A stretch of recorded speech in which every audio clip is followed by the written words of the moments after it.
IVM. Folks, welcome to Paisa Vaisa. I'm your host Anupam Gupta, B50 on Twitter. And coming up next, I talk with Shrehith Karkera, co-founder Ditto Insurance and Finshots. Yes, we last had him over on our show back in Feb 2020. Seems like hundreds of years ago for Finshots. And now he is back with Ditto. We're going to talk about a lot of things about insurance right after this short break. Do you wonder why China does the things that it does? Or want to know how we could improve online privacy? Or perhaps you're thinking about how we can kickstart India's economy. If you'd like to search for the answers to such questions, check out All Things Policy, a daily public policy podcast that covers everything from employment figures to aircraft carriers. Tune in from Monday to Friday for new episodes and fresh takes. And welcome back. Hey, Shreyth, welcome back to Paisa Vaisa. Great to have you back. It's more than 2 years, man. Welcome back. Yeah, hey Anupam. I mean, like I said, it feels almost like a lifetime ago that we spoke because so much has happened. And I think if we rewind our conversation back to the day, you'll see that I was saying so many different things that now I feel like it's a distant memory, even with respect to running the startup, etc. So no, I'm glad to be here. I'm glad to have had the opportunity to talk to you, and hopefully this will be a very productive session. Great, thanks. Let's get to it. Finshots back in Feb 2020. Here we are, July, August 2022 to Ditto. What was a great idea? What's been the journey like? Talk to us about that. Yeah, I mean, look, I think when we spoke originally, Finshots was just sort of, I think, we'd probably launched the product and we were about a few months in. We were getting a few subscribers and I think it had done fairly well. We saw that it was getting a substantial traction. But then again, the idea was always the same, to use content as a machine to then probably build a commerce layer on top. Just to give you an example, the original thesis was that if we had a large enough subscriber base that implicitly trusts us, we would probably be able to build products specifically meant for them, and then obviously, hopefully, build a business model out of it. At the time, we thought we'd build a very complicated financial advisory, sort of a robo-advisory thing, and we had all the rails planned out. We had invested considerable time and money in building the channel, etc. But then obviously COVID happened. And I think COVID was a great reminder for us that, especially dabbling in financial advisory at the time in March, April, it was almost a death net. I don't think you could go there and meaningfully say that you could probably make a dent in that department because people forget about finance. I think people were worried about their lives. I think it was very difficult for them to even consider that a financial advisory solution was something that was going to be priority. So we quickly had to rejig things because in the financial advisory model, we wanted to do everything. We wanted to do mutual funds. We wanted to advise people on whether their home loan was probably a prudent option or not, etc. Everything. And we wanted to do insurance as well. But I think when COVID happened, we quickly had to sort of realign and figure out what we wanted to do that stand the test of time. And we didn't want to be in an industry where the vagaries of a virus, etc., would devastate us. So we thought perhaps insurance was one thing that could probably help us because at the time, people were becoming more aware about health, wellness, etc. And so we attempted it as sort of an experiment. We thought we'd probably set aside the financial advisory thing, focus on insurance, see if it works out. Luckily for us, it's worked out quite well. I think it has been about a year now since we started selling insurance, more than a year. And I must say that it's been a very rewarding journey for myself as well, just building the platform, but also for our customers, because I think we've just been able to offer a new spin because insurance is generally missold. It's one of those products that nobody wants to buy, etc. So I think overall, the journey has been nothing short of rewarding. Yeah. Good to hear that. Yeah. So Finshots is what you guys are 500,000, right? I mean, you're 500,000 subscribers now? Yeah, we have 500,000 plus subscribers. But I think with Finshots, the subscriber count is probably not a very appropriate metric to gauge sort of the readership, etc. Because once again, you can read all of the content online without even seeing an intrusive pop-up bar. I mean, everything is available online. And even the app, if you wanted to download it, you'd have to scroll all the way down to the bottom, the footer of the bar, and then download it. So most people don't subscribe to the newsletter. Most people probably listen to it on Spotify Spotify, Amazon, follow us on LinkedIn, Instagram, stuff like that. So while our subscriber count is about 500,000, I think impression wise we do about 10, 15x that figure, right? I mean, simply because we have so many channels that we tap into. So yeah, that's sort of been the base that's helped us propel Ditto as well. So most of our Okay. customers coming to Ditto, etc., from Finshots. So let's get into the problem at the industry level, right? What made you get into Ditto and start the product? At an industry level, what do you see the problems were, and probably even at a user level. Let's go in depth into that. Once we're done with that, we'll talk about the specific product. So let's start with the industry level issues that you see.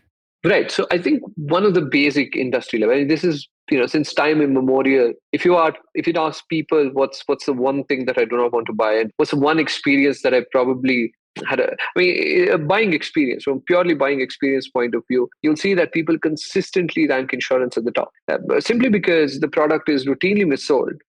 The product, insurance salesmen have such a bad rep that I remember when I sort of would talk to my parents about building insurance products, or at least a solution that would help people buy insurance in a much more accessible manner. Routinely, I think, I'd get scoffed at, because it's a profession that's seen as not so.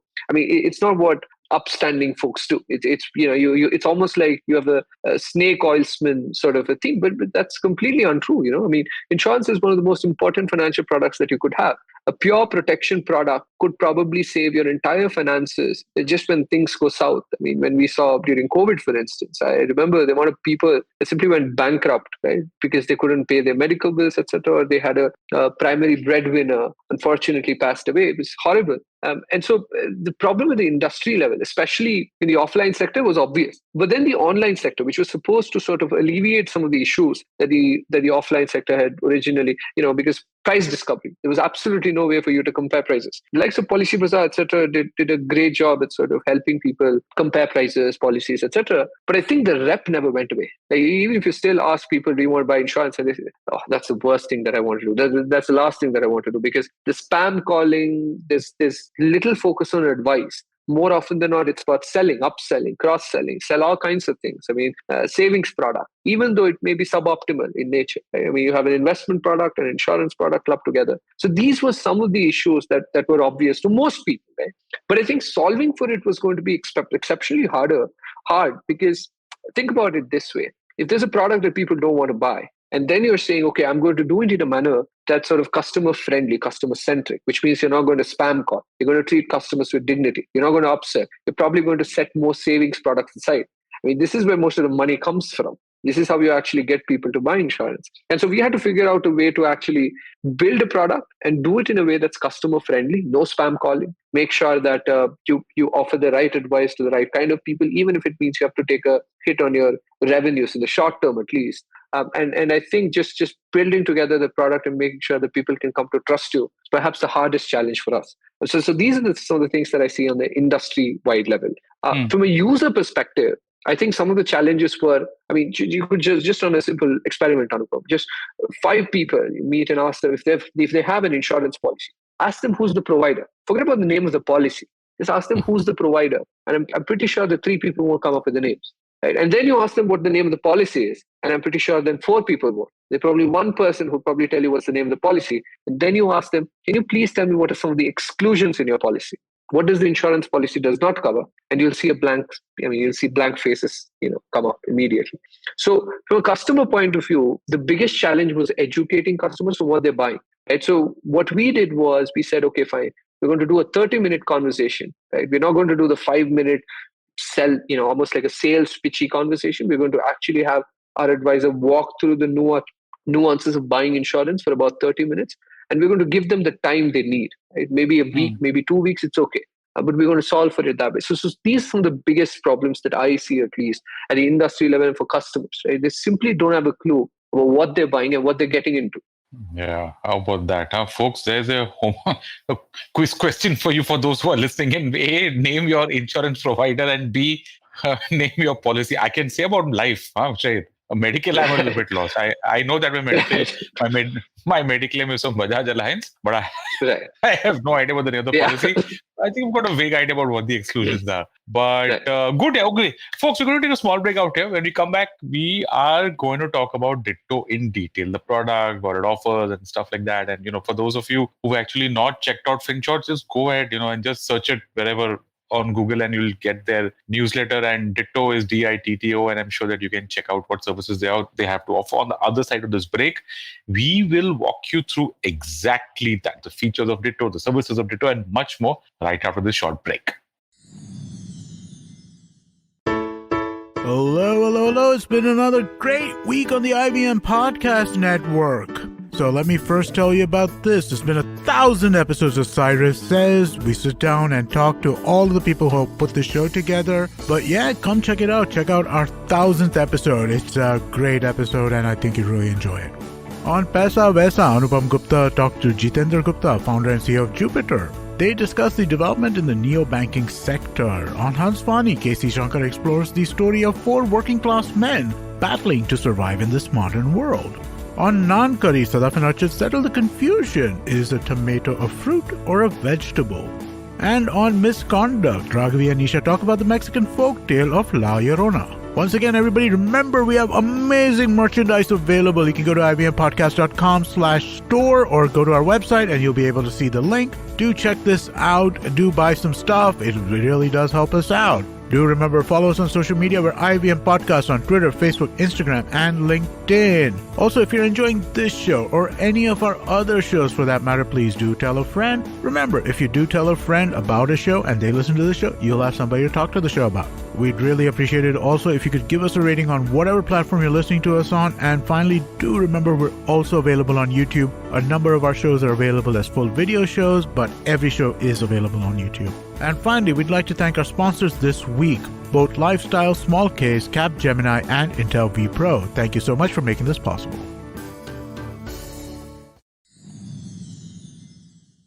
And welcome back. So, Shrehith, okay, let's talk about Ditto and, maybe do an ELI 5 or just walk us through what all do you offer.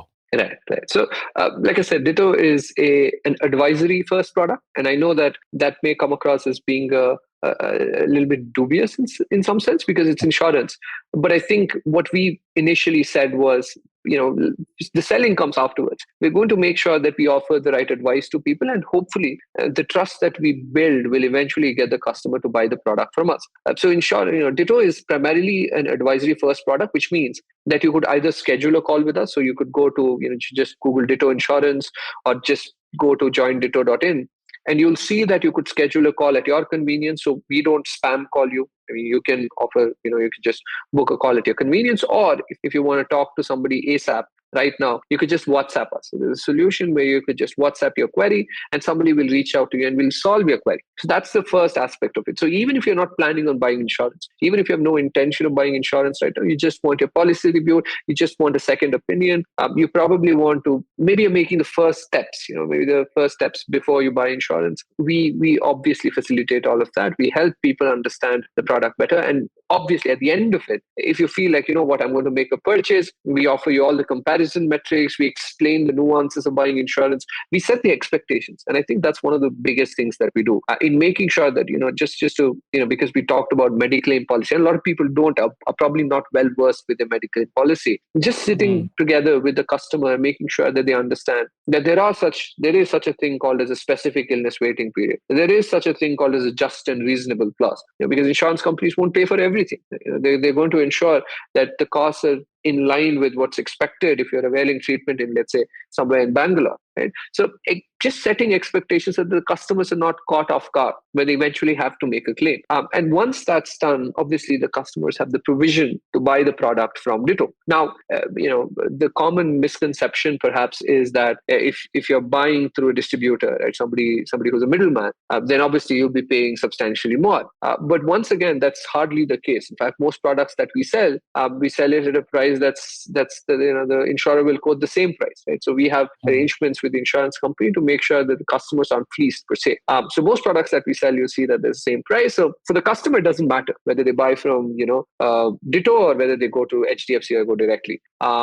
Just as an example for an insurer. And finally, once the purchase is done, once again, we walk them through the application process. So somebody will get on a call with you. They'll probably make sure that you fill in the application right, because that's another thing. More often than what happens is you apply for a policy, you fill the proposal form, you make a small mistake, and what should have been a 3-day affair gets it becomes a 3-week affair. So oftentimes we help them get through that as well. And eventually, after the purchase is done, we tell them that if there's ever a point where they have to make a claim, we'll obviously be there to help them as well. So your initial point of contact will be an advisor. And once again, not a salesman, but an advisor who'll talk you through the nuances of the policy, help you make the purchase, and eventually also come to you at the time of claims. So that's what happens. And obviously, we only dabble in term insurance products and health insurance. We don't do savings products, primarily because we believe that it's largely a suboptimal option. Although you could make a case that there are some options that could be particularly viable for some segment of customers, but we've stayed away from that. And we largely focus on health and term. So that's what we do in summary. So let's talk about your advisor, right? I mean, I go to your website, I book a free call, you correct me to your advisor. Who is your advisor? Is he is he an employee? How well does he know insurance? And of course, more importantly, how do I know that he will actually understand my specific problem? That's a good question, Anupam. So all our advisors are our employees. So every time an advisor, we make it a point to not hire people from the insurance industry. So when we hire these people, these are freshers, so probably with a couple of years of experience looking to make a switch. And then we obviously train them. So we have a very elaborate training program that spans about 2 months. And we make sure that they understand the intricacies of insurance. More often than not, we only train them in one specific product, which is you could have an advisor who's specifically trained for term insurance leads or health insurance, so as to not to overburden them. There's multiple products. There's even within the product there are so many sub clauses, etc. So that's what we do. And once we vigorously make sure that they could stand the test of scrutiny. And if they can do that, obviously they go into the pipeline where they actually start advising people. Now, who are these advisors in general? Oftentimes we get people actually, calling, after the call's done, we solicit feedback from these customers. So they ask us, the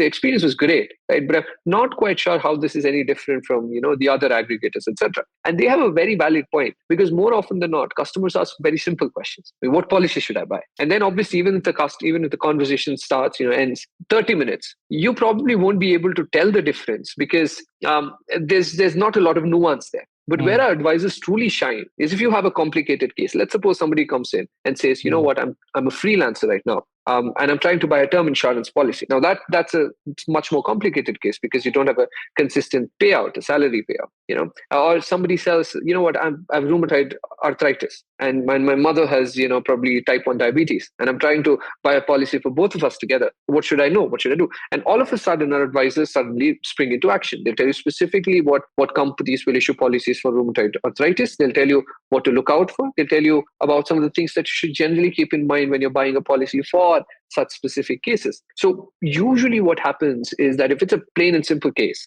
where you're just looking to buy a policy and you can't tell the difference. I mean, let's suppose I'm your advisor right now. I tell you something about specific illnesses, and I tell you, this disease is characterized as specific illness, and I tell you, this policy also offers you maternity benefits. Unless you actually go and dig in your policy and make that assessment yourself, you're never going to be able to tell the difference. In fact, I remember we usually do an audit of different, providers, etc., to make sure that our advisors still do consistently better. And every time when we do an audit with a relative newbie, let's say we ask one of our friends to call these providers, they can hardly tell the difference when it's a simple case, as I said, because they don't know that more often than not, these questions, these complicated questions are being answered right or wrong. They have no clue, right? But when it becomes obvious is when you have a slightly more complicated case and all of a sudden advisors truly stand the test of scrutiny. And I invite anybody who's sort of probably listening to this podcast or even watching this to probably book a call and find it out for themselves. And it will become very obvious very quickly. So that's been our true USP, just getting our advisors sort of,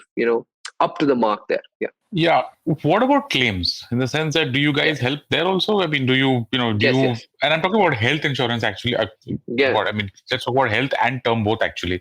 Yeah. Because both can get a little bit tricky on the claim side. So how do you guys help out there? Yeah, no, I think, initially, I think we were very worried about this claims business because we were like, listen, I mean, the amount of bandwidth that we'd probably need to just, have our advisors working on claims, etc. That was something that we were slightly worried about. But we quickly understood that it's an industry standard. Like you have to offer people claim support because they're trusting you. I mean, they bought the policy based on your advice. And then you're saying, oh, you know what, when it comes to claims, I'm going to sit back. Obviously, we were going to offer it nonetheless. But I think over the past year or so, we've actually had about, there were 50, 60, 70 claims or something like that. We've dealt with as many claims. And I think we quickly recognized that it's perhaps not as difficult as many people thought. Because see, one of the reasons why claims get challenging is because the customers aren't told to set the right expectations, or maybe they've been oversold, because every sales executive who's trying to pitch an insurance product will want to make sure that the sale is closed. So oftentimes they lie. They probably don't accurately represent the truth.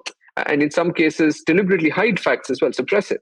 So we've quickly recognized that because most of our customers, once again, are well-read and they follow Finshots, etc., and we set the expectations right, it's been smooth sailing. But in the event something does go wrong, I remember recently there was a case, a gentleman who was unfortunately hospitalized just after a month of buying the policy. And then they find out that he has diabetes, he has blood pressure, and unfortunately he passed away because of cancer. Now, immediately alarm bells go ringing because insurance companies are saying, well, when he bought the policy, he didn't declare the fact that he had diabetes, BP, or any of this. There's been no declaration. Suddenly 1 month later, all of this happens. And I remember it was a very complicated case because his doctors kept insisting that all of these were found after he bought the policy, that he had no condition. I mean, these conditions, he probably had them, but they only discovered it afterward. And considering the fact that at the time of buying the policy, the customer made honest disclosures to the best of his knowledge, the insurance company was obligated to pay. Now, obviously, considering so many factors at play, there was some back and forth, but I remember just intervening at the time, and our advisor, I think his name is Ajay, immediately jumped into the action, spoke to HDFC, got the documents sorted, made sure that everything is pointed out right.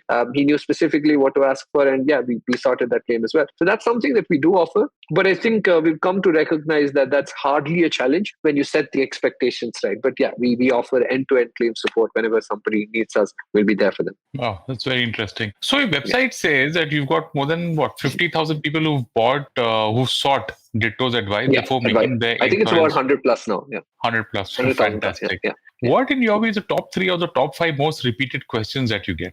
Oh, yeah. I mean, I think the first question is, the most obvious one is, what policy to buy. And I wish there was just one answer. If even it's health or term, I just wish I could tell people, this is the policy to buy. But then again, that depends.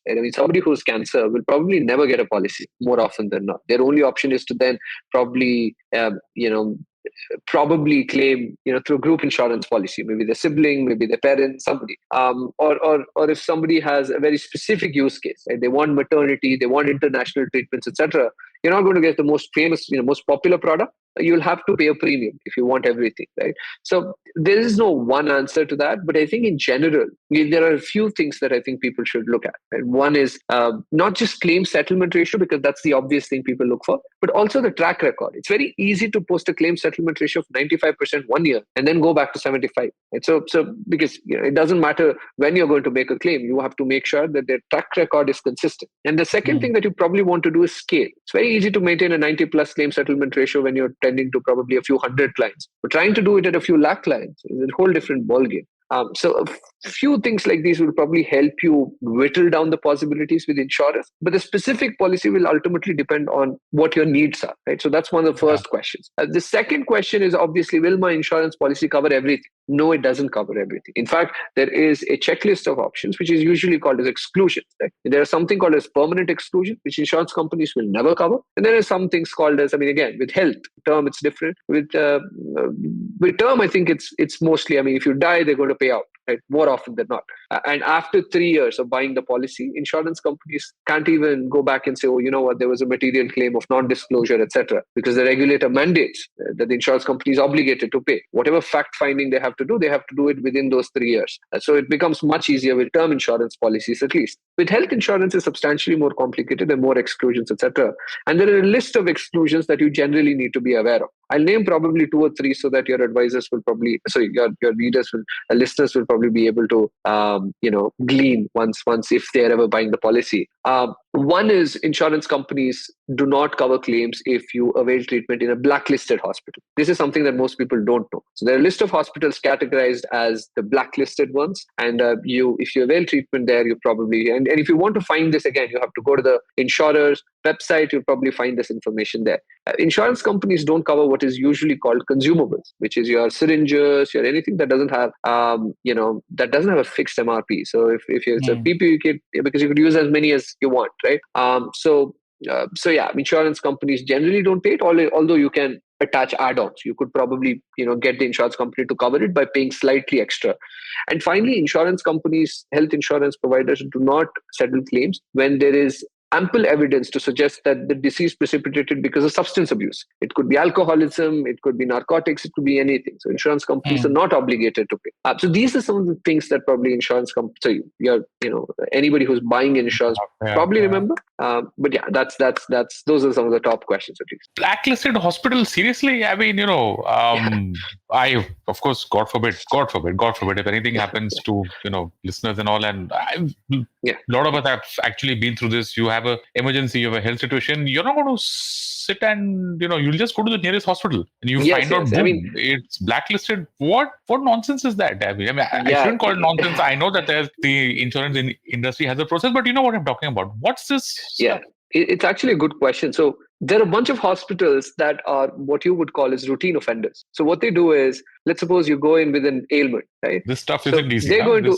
they're going to inflate the cost. So basically, you've gone in for a shoulder pain. They've inflated the cost to about 2 lakhs just because they know that there's a cashless provider somewhere else, right? So when insurance companies find that there's a systematic abuse, what they do is they blacklist that hospital. And once they're blacklisted, effectively what happens is they market it. And so now if you know that there's a hospital that's blacklisted, you're never going to visit them. So effectively, it's a way of penalizing and sort of dissuading other providers from doing the same thing. You could understand the insurer's logic here. The only unfortunate bit, however, is that this part is not actively advertised to clients. I was just going to ask that. Is there a communication that goes out, saying, or do I get a WhatsApp notification or a mail saying, if you fall sick, don't go to this hospital? And sometimes they do. I think so when they blacklist new hospitals, I think they usually circulate a message that tells you that, this hospital has now been blacklisted. So please be aware. But I think the general list, and once again, I don't think people should generally fear this because there are very few hospitals that way. I think you'll find a lot in Gujarat, etc. But I think in Bangalore, I think there's like 1 or 2. I mean, as far as I remember, there are hundreds, thousands, of hospitals here. And I'm yet to see consistent pattern of, blacklisted hospitals cropping up. So it's very rare that it happens. But if it does happen, how it is, right? You know that out of 100 claims, me as a user, I'll always remember that one time where this stuff didn't work for me. So exactly. I think that's one of the things with insurance. It's like a fire extinguisher. It's nice to have at home, and if it bails when there's a fire, you're never going to forget the fire extinguisher, will you? It's just psychology at work.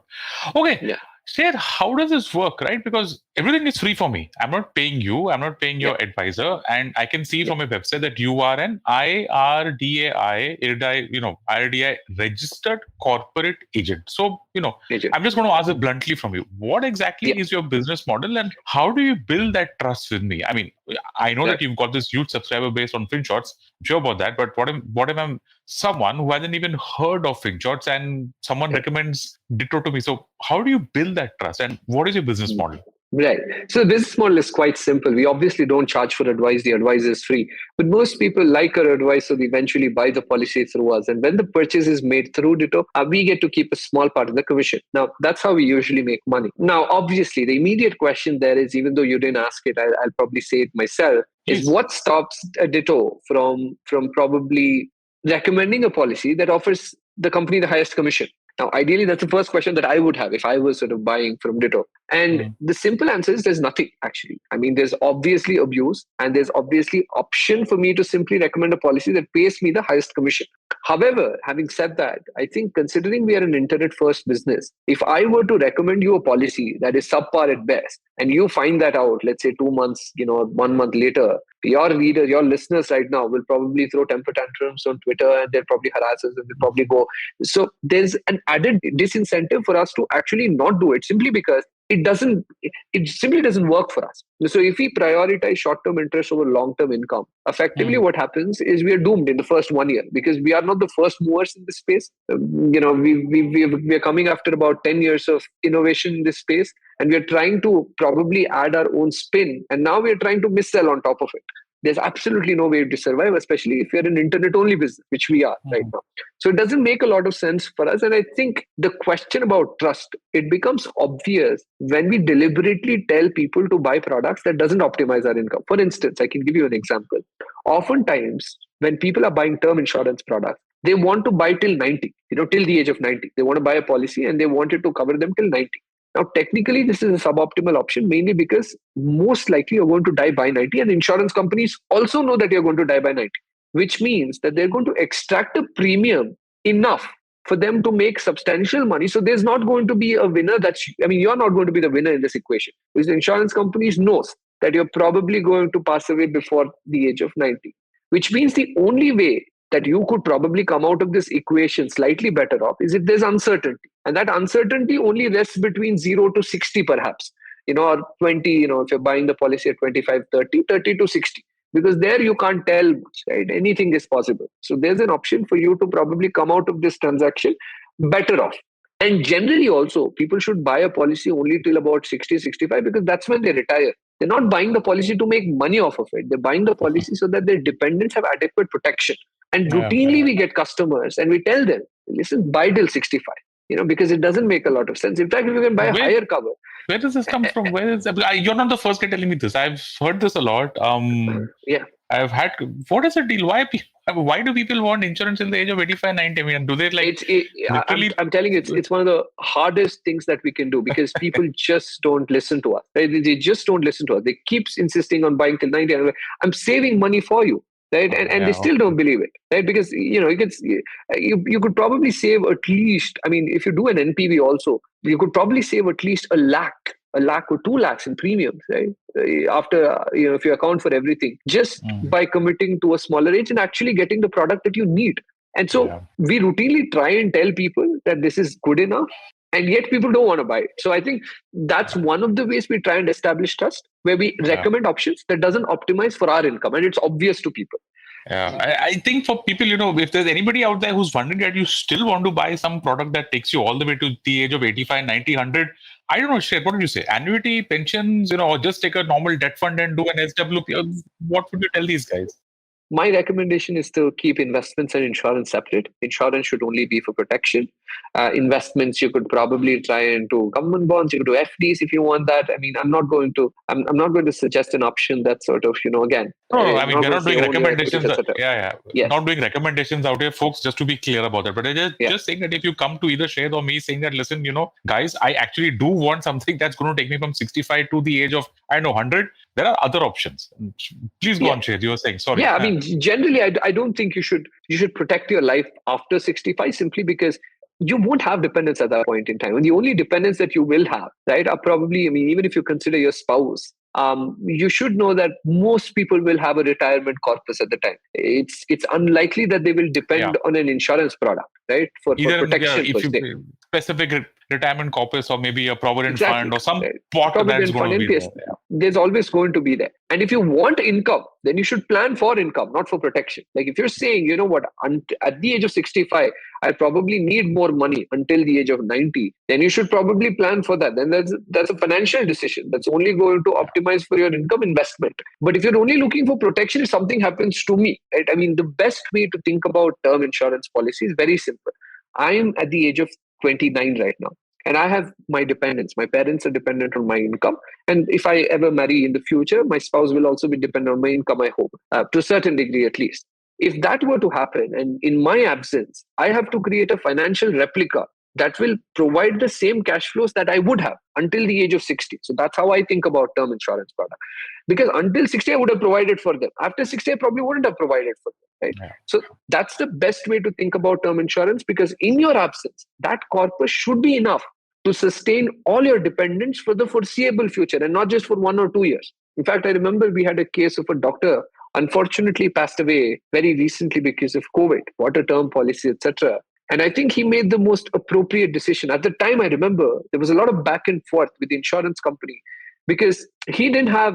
So, it's dependent on your income, etc. And doctors make a lot of income after they turn 35, etc. But I think he was already fairly successful, but he had to show income proofs, etc. And we had to battle for him. Eventually, we got him a robust cover of about 3 crores, although his income probably was slightly on the higher side based on his income. And, it's unfortunate that he lost his life, but at least the fact that his family will never have to think about money for the next 20, 30 years, is probably the best thing that you could do. And I remember that's probably one case I even tell everyone, my friends, etc. I'm like, if he hadn't made that one decision, it was very, because of COVID, it was very quickly. I think it was about 3 or 4 months in after buying the policy. If he hadn't made that one decision, his life, his spouse's life, his kids' lives would have been entirely different.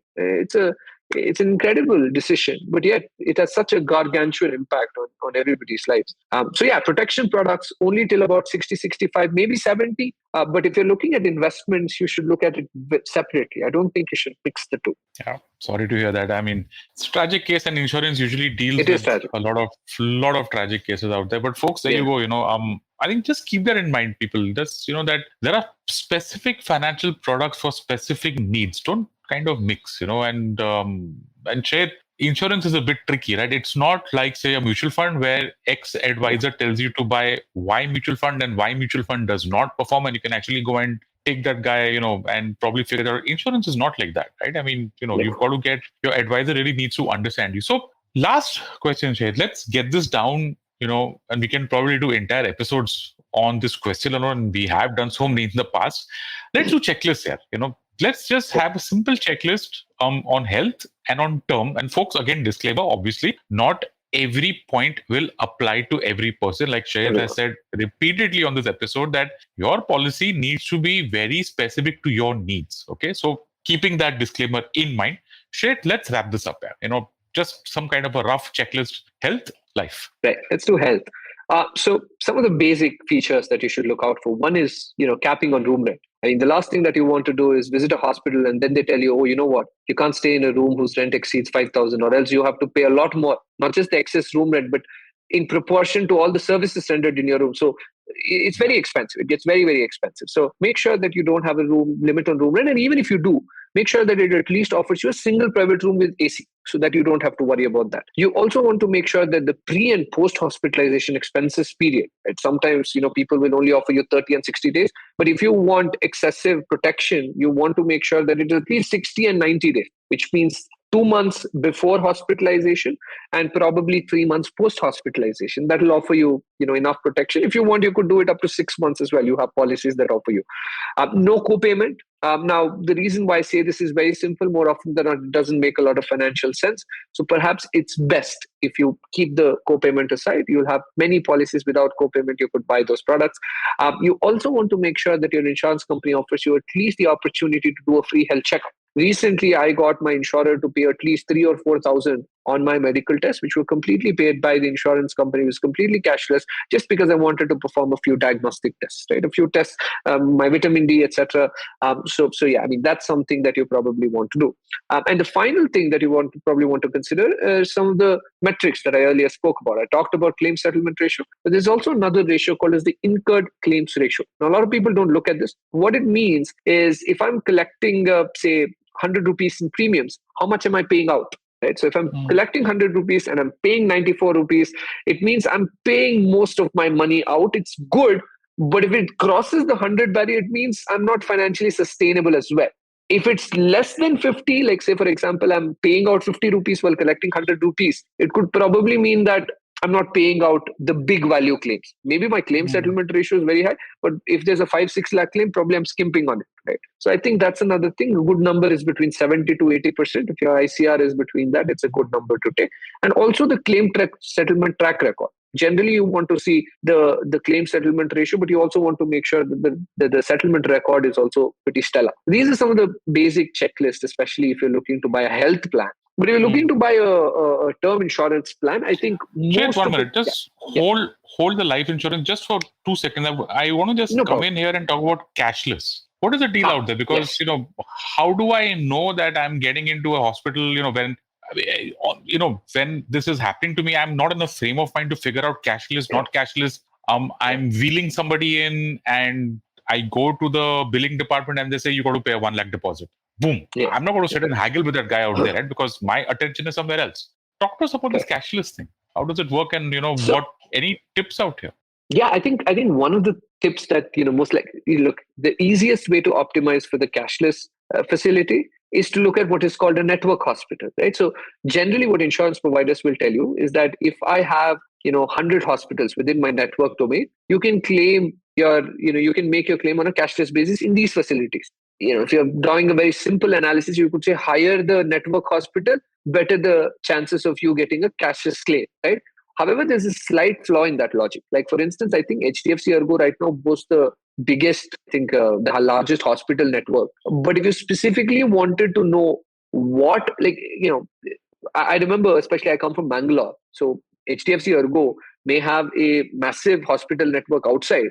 But my debate now is, if I was staying in Bangalore, I want to see if they have a good network in Bangalore. It's entirely possible that most of their network hospitals are concentrated in the north or somewhere in the east or somewhere outside Bangalore, and they don't have as many hospitals in Bangalore. So the one thing that I would tell people is, don't just look at the network hospitals in its entirety. Don't just say, 14,000 network hospitals, great. And make sure that you go to the insurance provider's website and you'll see a network hospital locator. So go to your PIN code, enter your PIN code, and check if there are a list of hospitals that these are the hospitals that you usually frequent.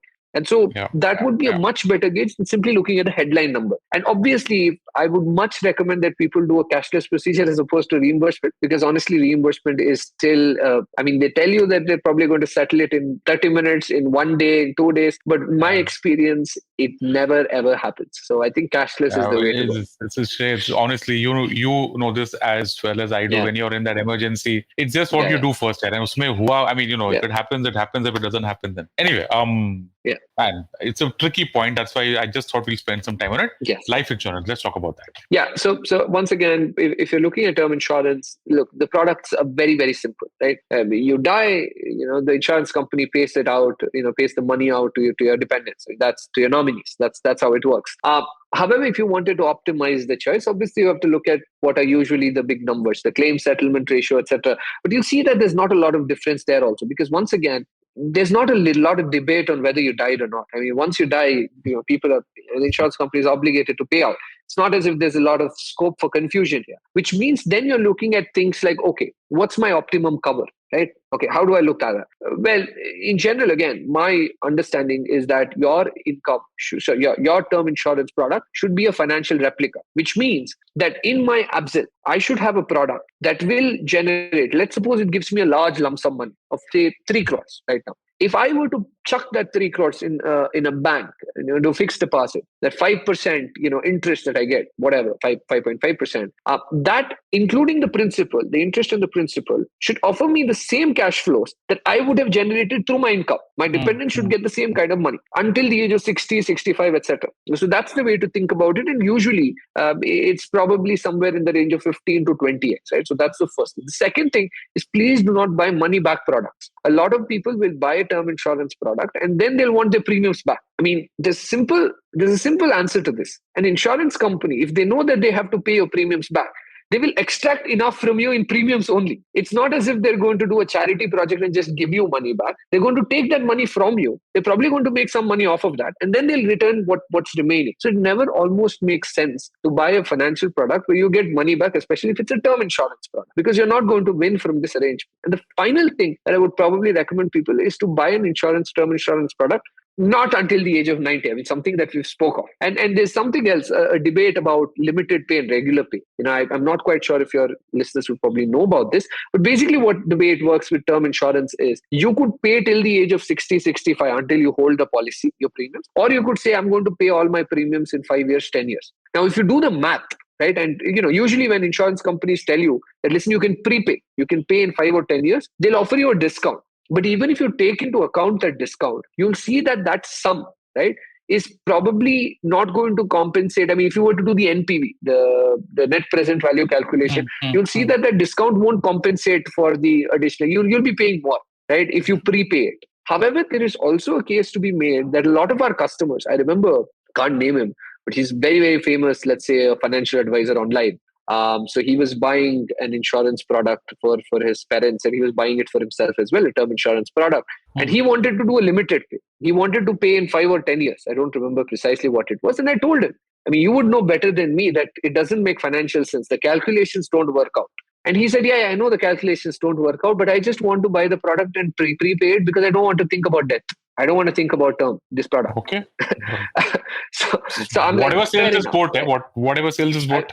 Exactly. So a lot of people come to us saying, listen, I just want to prepay it because I don't want to worry about making these payments in the future, etc. I want to do something, etc. And we say, all right. But it doesn't make a lot of financial sense, especially if you're only talking about the money, right? Okay, where they prepay. And you wouldn't believe a lot of people, even after we offer the advice, we show them the calculations, still buy limited pay.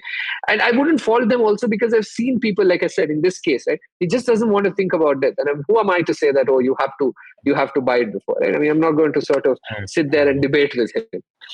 So yeah, I mean, I think that's one thing that... just saying, if you want to do that, you probably just put a corpus aside where the return on that corpus pays your premium and you're sorted. And you just do an auto pay, right? I mean, you set up an auto debit and you literally don't have to think about it for the rest of your... Yeah. You could probably do that. No, I'm just saying, but then again, I understand where he's coming from. Death, very touchy topic. And who, like you said, who am I to judge? Whatever. Yeah, exactly. Just one thing, Shreyth, the cover is a function of my income, right? So it's like if let's say that my salary is 10 lakhs, right? Yeah. The insurance people will give me a specific cover that's related to that. I can't, or can I ask for a 10 crore cover even though I have a 10 lakh salary? I mean, you said 15 to 20 times. How does... Yeah, that's what. No, you can't ask for... At 10 lakh, you're not going to get a 10 crore cover.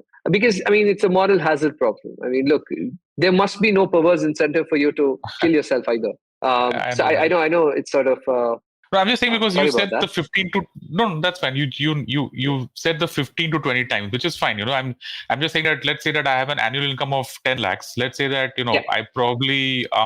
theoretically, that would be saying that I need a cover of 1 crore, and if I get 10% FD interest, then I'm sorted, right? But 10% is on the higher side, so whatever. What's the way to look at this? Yeah, I mean, so look, it depends on your salary. Like, for instance, in some cases, we can intervene on the. Just to give you an example, let's suppose somebody who has a degree from a tier 1 institute, right, who's likely to earn a lot more money in the long run. I mean, they probably now have because they're just joining the workforce, they probably have a small salary.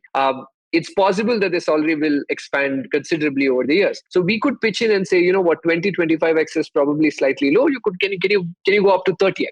Yeah. I mean, we can push it a bit. But once again, I think usually it's very hard to do it because insurance companies are very skeptical about such things. I think the moment somebody says, I want a higher cover, they're immediately going, why? Why? Why do you want to hire cover? They've got this list of industries also where if you're working in those industries, you might not. They think that that's risky. Is that still a thing? Yeah, it's still a thing. There are certain people that, I mean, again, it's very specific, which is why I said the only way to know is this, all these things is to actually go through the cases and specifically talk about these. And different providers treat them differently as well. So we know, certain insurance companies who absolutely did not touch doctors at the time, during COVID. And there was a massive issue surrounding it, etc. And then we had insurance companies who were willing to insure them, but at a certain modest rate, right? I mean, they're not excessively going and saying, oh, I'll go offer them the 5 crore cover or something like that. They're still sort of modest, but yeah, we have things like that, and very specific to individual cases. And more often than not, I think this is one place where distributors actually help. So somebody like us, for instance, we could go back to Max and plead the case. Right? More often than customers don't have the kind of leverage, but if we say, we already do a lot of, we already transact with you considerably, right? I mean, we work with you a lot. How about you make an exception for this case? And probably they will listen sometime, right? So oftentimes we can extend our own leverage, probably put our own weight down and say, okay, fine, maybe we could dilly-dally a bit. But yeah, that it's very specific to individual cases. Insurance companies still have, their own underwriting guidelines.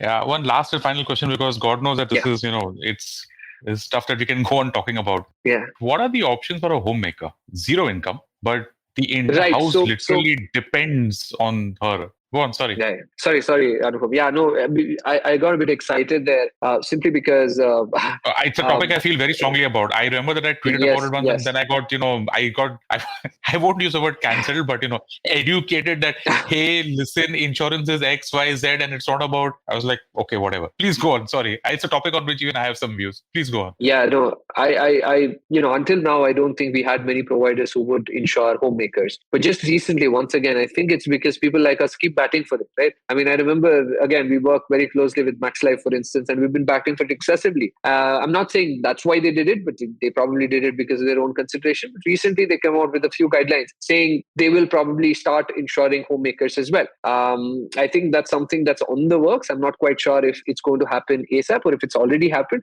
but this is something that was in the pipeline. So insurance companies are now coming out and saying, you know what, we need to stand out as well. We need to probably do something that's probably slightly different from what other providers have been doing. Once again, there are some caveats there. I mean, I'm still not privy to the entire details, That's fine, whatever, but yes, I mean, it is happening. It's a discussion that's actively happening in the insurance domain, and I think people are now coming out and saying they will insure individuals, even homemakers for that matter. Which again reminds me about what's it called? MWP, the Marriage Protection Act, that whole thing about, ensure that you have that clause in your life insurance policy. It's recent. It's just 4-5 years old. What's that about? I'm not quite sure about that. I think it was something that sort of that happened quite recently, and specifically, once again, there are some caveats there as well. I wish I could probably talk to you more about it, but I haven't been dabbling with term insurance products for a while now. So I'm probably not be able to offer you a very comprehensive view on that. That's okay. Folks, just call your insurance provider, call your, friendly neighborhood insurance advisor and speak about this. But I think, man, we can just go on. I think I always feel Paisa Vaisa should have like an insurance special, because God knows it's a product that all of us need. I don't think the coverage is really that big in India, right? I mean, we've got about what, month? Oh, no, it's pretty poor. Yeah, go on, sorry. Yeah, go on, Anupam, sorry. Yeah. No, I'm just saying, I'm glad that the government has taken some steps in the last, 5-10 years about ensuring the ones who actually need it, which is the really poor people, and giving them, I think it's a Prime Minister's scheme there for health insurance and for life insurance. God knows, those are the guys who actually need it. But other than that, what are the numbers like, Shreyth? Go on, sorry. Yeah, no, the numbers are pretty poor. I think it's sub 5%. But then again, that's a bit misleading also, because once again, I'm not quite sure what that includes, because there's a lot of especially with the government policies, if you consider them, there's some degree of protection there as well. But I think there are multiple numbers being bandied about, but it's really not that great, as far as I understand, at least. I think IRDAI, especially the new head of the regulator, I think he's been pushing incessantly to make sure that we insure everybody by, I think it's 2048, if I'm not wrong.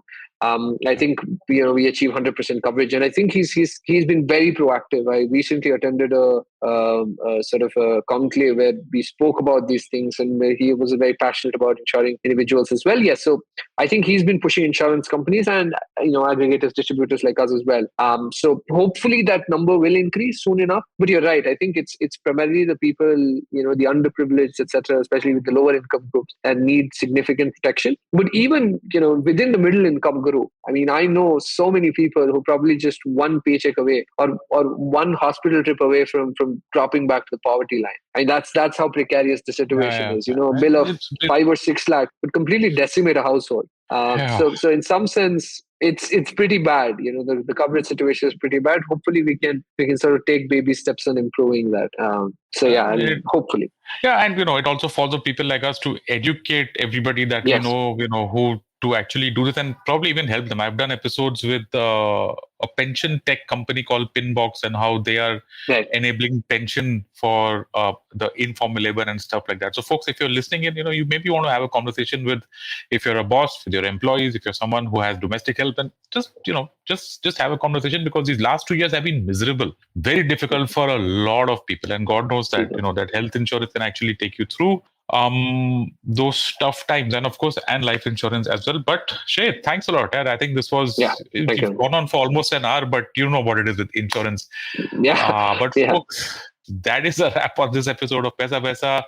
My returning guest, he's back here after 2 years. Shrehith Karkera, co-founder, Ditto Insurance and Finshots. Shrehith, I wish you guys all the best. I hope that you get Thank you. your entire Finshot database translates into Ditto Insurance. I think you guys are doing a good job. I wish you guys all the best, and thank you so much, man. Thank you for doing this for our listeners.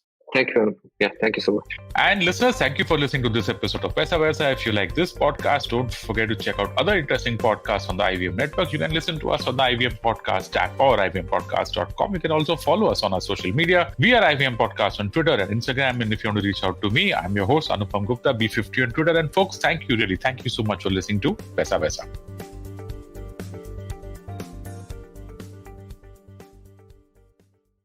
No material on the show should be considered as financial advice. The material on the show is for informational purposes only. Please consult a financial advisor before taking any investment decision. We face 100 dilemmas every day while raising our children and nurturing our families. Why not let science help us make informed decisions to solve our dilemmas? Hi, I'm Devi Shobha. And I'm Meghna. We host Big Talk About Tiny Humans, where we will help you unpack challenges around parenting and your child's development. And more importantly, we will equip you with research-backed strategies that you can readily act on. Tune in to our podcast every Wednesday on the IVM Podcasts app, website, or your favorite podcast platforms.